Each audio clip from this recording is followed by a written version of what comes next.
Hello, welcome back to Pagan Talk with me, your host, Michael O'Pagan.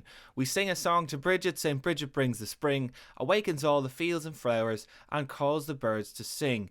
But what happens when the planning process of a local kingdom is disrupted by trickery and witchcraft? Joining me on the line is the King of Leinster. Your Majesty, you told my producer earlier that you were deceived into giving away some land that you didn't intend to give away. Is that correct? Thanks very much for having me on, Michael. Yes, no, I just want to warn some other kings out there who might be affected by this, that there is a lady out there who claims that she's part of a church or religion, and she said to me that she liked some woods that I had in my land, and that she'd like to put up a church, and that's a building where she would clothe the naked, cure the sick, and feed the poor.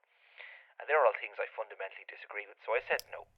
Okay. As is my right, Michael. Okay, I said no. Mm. And then she asked me, and I thought this was very sly of her, Michael, if she could have as much land as her cloak would cover. Right. And, she was a very slim woman, Michael.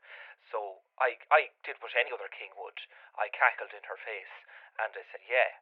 The next thing, she takes this cloak off, and four other individuals who I've never met appear, and they start running with the cloak. And it's in fact a number of miles wide. And I said, excuse me, what do you think you're doing? And she says, this whole cloak will cover all of your kingdom if you don't stop being greedy. So I had no choice but to give her the woods, Michael. Would you say those woods are well maintained, Your Majesty?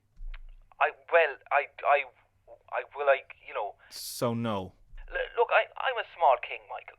I'm a short king, some people would say. Okay. I'm an accidental king. I inherited a small kingdom from my parents.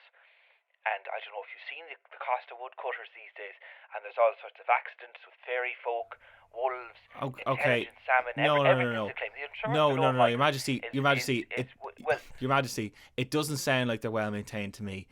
I've heard a lot of reports that bears shit in your woods. Is that correct? Well, there are bears, and I'm sure they do go to the toilet sometimes. And do you know what, Michael? No, I'm not answering that question. I rang into this program in good faith as your king, the King of Leinster. Okay. And you twisted. I've not twisted anything, Your Majesty. I've treason, Michael. So I'll see you in court. Oh, well, okay, fair enough. To you. Yeah, good day, Your Majesty. Okay. The King of Leinster there, very annoyed at Saint Brigid, and it appears he's not the only one. After the break, we have Druids who say that Saint Brigid is actually undercutting the price of their cider by creating beer from water. Join us after the break.